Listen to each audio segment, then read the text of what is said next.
स्वामी जी, अभी की बात सुन के एक क्वेश्चन आया है कि जैसे इंसान जो भी मर जाता है उसके बाद जितने भी चरणों में उसकी अंतिम संस्कार की पूरी विधि पूरी की जाती है, उसमें ये हम देखते हैं कि सिर्फ बेटे ही इसमें अपना जो भी करना होता है बेटे ही करते हैं और बेटियां इसमें कुछ भी इन्वॉल्व नहीं होती हैं या उनको दूर रखा जाता है इन सब से।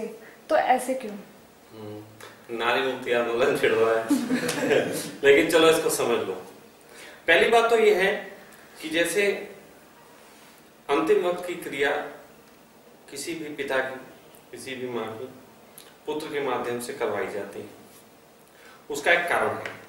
एक शब्द होता है जो बेटा अपने पिता के प्रति करता है, वो होता है पिंडदान।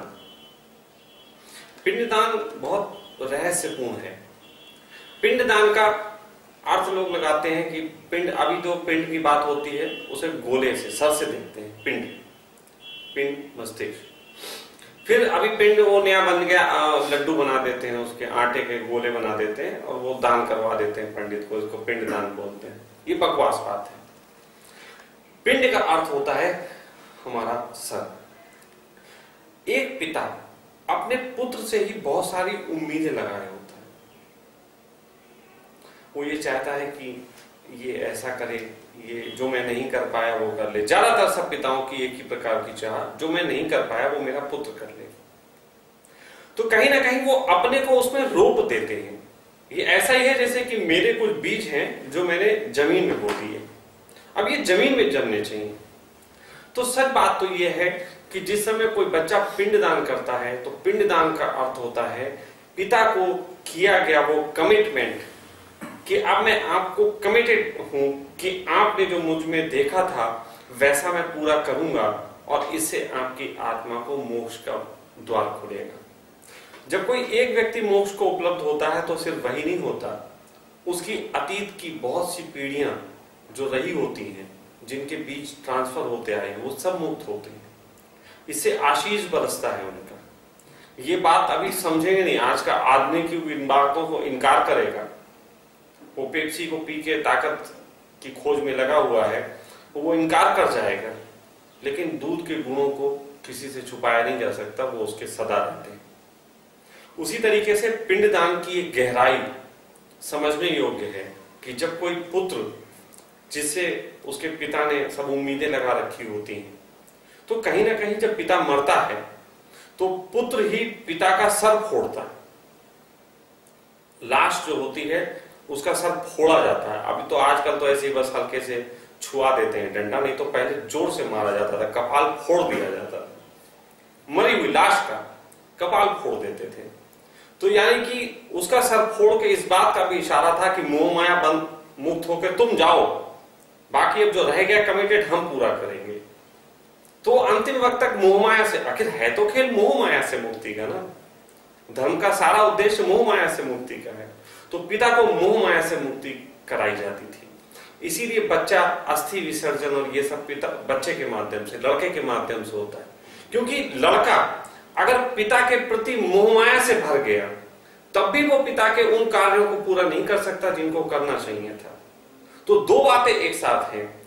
जिस कार्य को करने के लिए पिता तुमसे उम्मीद लगाता था उस कार्य को करना और मोह माया से मुक्त होकर करना, दो भाव दशाएं जब मिलती हैं तब जाके मोक्ष का द्वार खुलता है।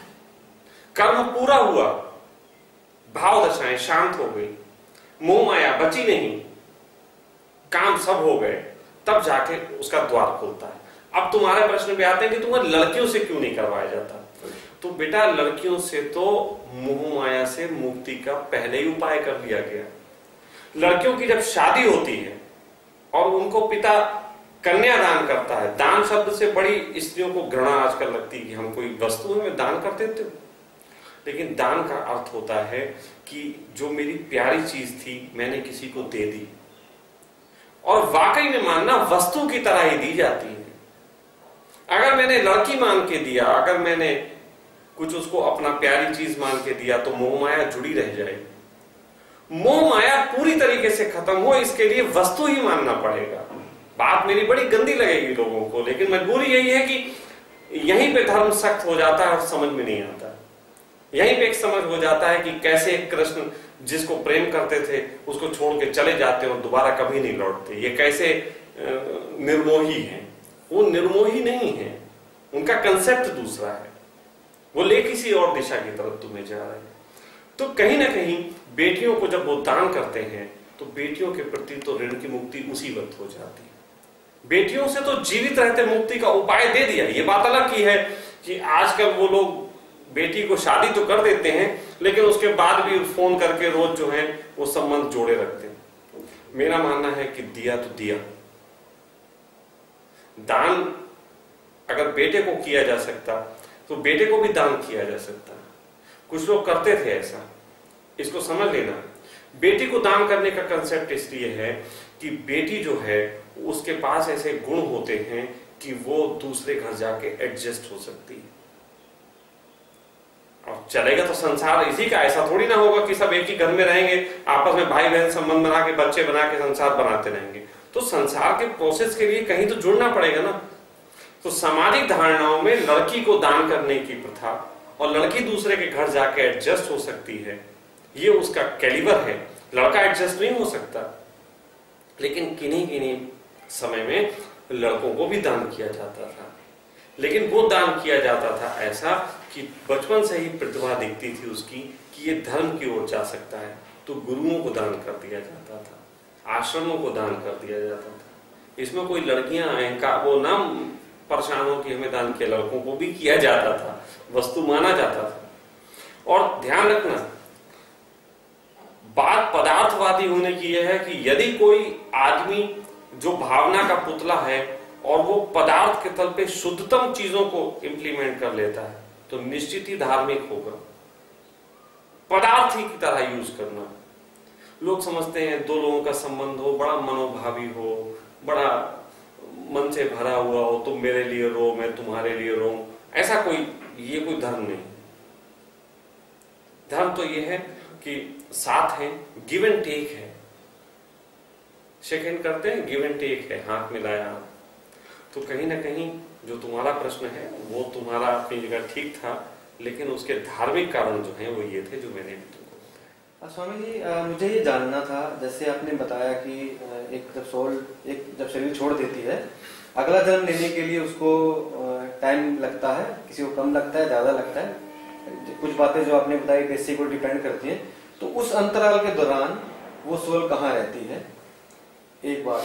और दूसरा, अगर कहीं भी रहती है, जैसे मेरे साथ क्या होता है, मेरे को एक दो लोग जो जा चुके हैं दुनिया से, तो मेरे नॉन में काफी लोग हैं जो जा चुके हैं। एक दो लोग ही हैं जो मेरे को अक्सर नजर आते हैं, जिनमें मतलब मेरा यंग एज में एक मेरा फ्रेंड था जो चला गया, वो मेरे को अक्सर नजर आता है।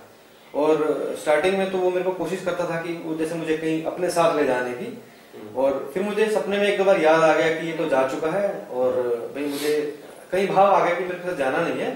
फिर मैं जो कर रहा हूँ वो फिर मेरे साथ में वो इन्वॉल्व होकर वो कर रहा है। ऐसे यंग एज के मेरे 2-3 फ्रेंड और भी जा चुके हैं, मगर एक अकेला यही फ्रेंड है जो मुझे अक्सर सपने में आता है। और वो भी काफी 10-12 सालों से हम लोग टच में भी नहीं थे, बचपन की दोस्ती थी। और मुझे पता लगा कि वो चला गया तो कभी बार सपने में आता है। और अगर वो अंतराल में कहाँ रहते हैं, अगर वो, इसका मतलब क्या उसका अभी तक जन्म नहीं हुआ है तो वो मुझे नजर आ रहा है, या क्या है इसके पीछे में, क्या विज्ञान कैसे काम करता है? देखो, कुछ बातें समझ लेनी चाहिए और सबसे अच्छे समझने का ढंग है, जैसे हम कहते हैं चला गया, तो ये शब्द जो चला गया है ये हमें भटकाता है, क्योंकि चले गए का अर्थ होता है जाना, ऐसे करके कोई पैरों से जा रहा। लेकिन इसको सबसे अच्छा अगर समझना हो तो चले गए की बजाय पंचतत्व विलीन कहना ज्यादा अच्छा है। सबसे पहले पंचतत्व निर्मित, शरीर पंचतत्व से निर्मित है, और जब ये नष्ट होता है तो पंचतत्व विलीन हो जाता है। जब 5 तत्व विलीन होते हैं तो जो तत्व जहां से जिस जगह से आया था वो उसी जगह फिर वापस मिल जाता है, और वो वापस मिल जाना उसका एक क्रिया है। अभी आपको बताऊं, बहुत हैरानी में अभी वैज्ञानिक पड़े हुए हैं, कुछ नई चीजें ऐसी हो रही है जिसको आपने सुना भी नहीं होगा। उन्होंने ये देखा, जैसे मैंने एक छोटी सी घटना बता रहा हूं कि हमारा खेत के पड़ोस में एक तालाब था। एक बार मैं तालाब के किनारे गया और मैंने वहां पे तालाब में ऐसे करके तेल जो होता है ना, सरसों का तेल, वो छिड़क दिया पूरे तालाब में, सब तरफ से जाके छिड़क दिया तेल। थोड़ा बीच में बोट थी एक छोटी सी, उससे जाके डुंगिया बोलते थे, उससे भी छिड़कवा दिया।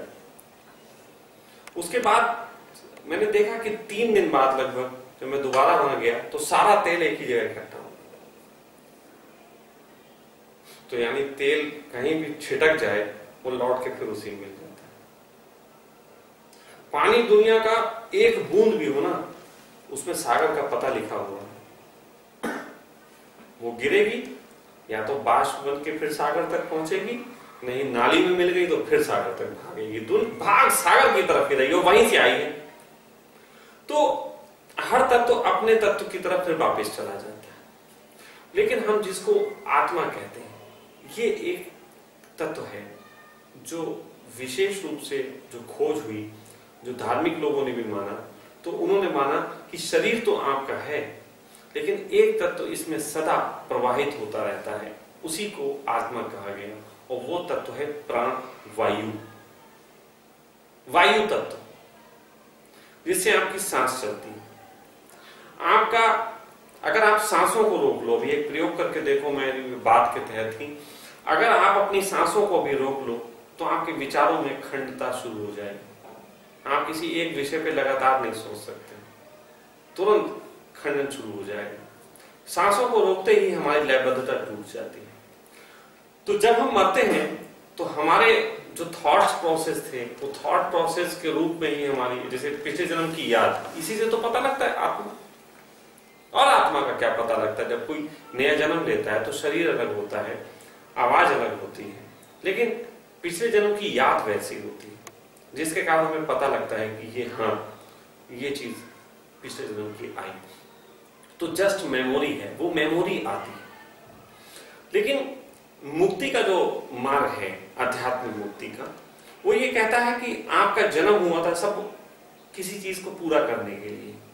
आप यहाँ बैठे हो, आपने एक हरिद्वार जाने का प्लान बनाया, तो वो आपका हरिद्वार पहुंचना मुक्ति हो जाएगा। लेकिन हरिद्वार पहुंचने से पहले आपने कहीं और का प्लान बना लिया कि आगे भी जाएंगे, देहरादून भी जाएंगे, ऋषिकेश भी जाएंगे, तो आप फिर यात्रा आगे बढ़ गई। तो इस तरीके से जो यात्राएं अधूरी रह जाती हैं, जो जैसे कि आप मरे, पंचतत्व में विलीन हुए, तो जिन लोगों की यात्राएं अधूरी रह गई, जिनको अभी अगले जन्म में जाना है, ऐसी यात्राएं गर्व खोजती हैं।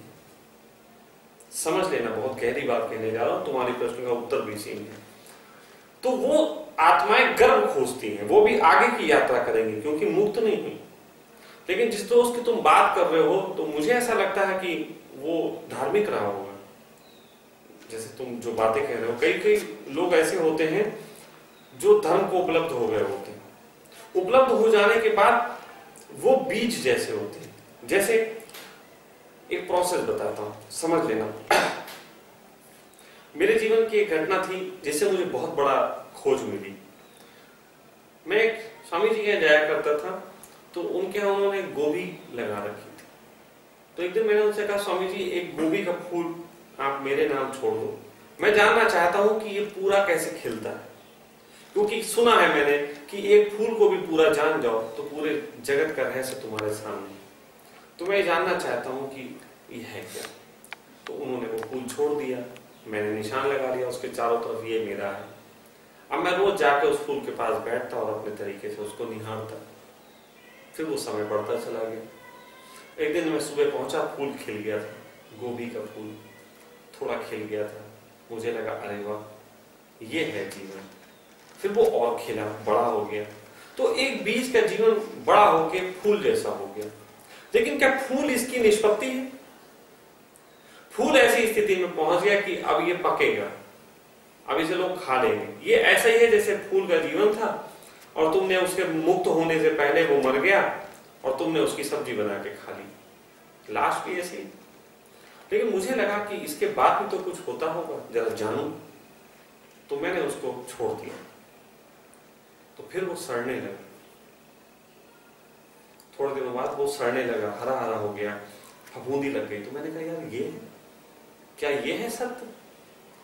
तो तो फिर मैं बड़ा उदास कि मैंने कहा अगर ये सत्य है ऐसा सड़ जाना तो सत्य बेकार। फिर मुझे यहां तक की तर्क आए कि लगता है इसीलिए सब बुद्ध पुरुष सड़े, सारे बुद्ध पुरुष जो बुढ़ापे में सड़ के शरीर मरा तो शायद यही होता होगा। लेकिन फिर भी मैंने खिलने दिया। फिर इत्तेफाक की बात थी कि 2 दिन में जा नहीं पाया और तीसरे दिन जब पहुंचा हूं तो देख के हैरान रह गया। उसमें फलियां निकली हुई थी और फलियों में बीज थे। वो लाखों करोड़ों बीज हो गए। एक बीज की अंतिम यात्रा करोड़ों बीज हो जाना है और यही बीज फिर फूल बनेंगे। लेकिन ये बीज अभी भूमि मांगेंगे, उसी तरीके की भूमि मांगेंगे जिस तरीके की भूमि में ये जमे थे।